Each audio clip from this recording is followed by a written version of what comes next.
saat ini yang udah dilaporin berapa? Baru satu nih. Satu. Akan ini Terus Farel tadi kasih nama satu lagi tadi, barusan WA. public figure.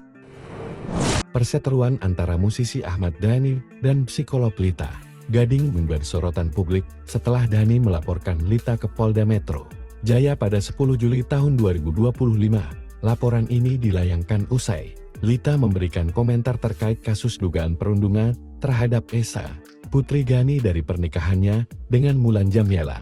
Menurut kuasa hukumnya, Melani Lindasari dan Samsul Jahidin, Lita Gading tidak memiliki niat buruk.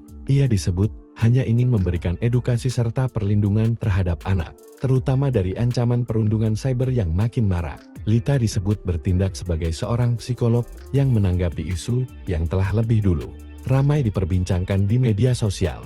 Melani menyampaikan bahwa Lita menelah informasi yang beredar berdasarkan kompetensinya sebagai psikolog. Ia juga menyatakan bahwa komentar Lita bersifat analisis umum dan bukan serangan personal terhadap SI. Menurutnya, tanggapan tersebut tidak bisa dianggap sebagai perbuatan pidana, melainkan sebagai bentuk kepedulian terhadap isu yang melibatkan anak di bawah umur. Sementara itu, Samsul Jahidin menambahkan bahwa SI memang sudah menjadi perhatian publik sebelum kliennya memberikan komentar.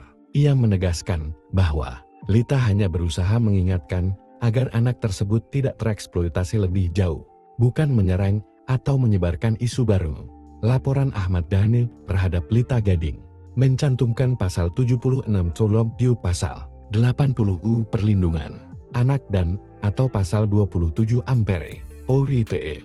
Namun menurut tim hukum Lita, pasal UITE yang digunakan dalam laporan tersebut telah dibatalkan oleh Mahkamah Konstitusi, sehingga dinilai tidak lagi memiliki kekuatan hukum. Mereka pun mempertanyakan dasar hukum yang dijadikan landasan dalam pelaporan itu.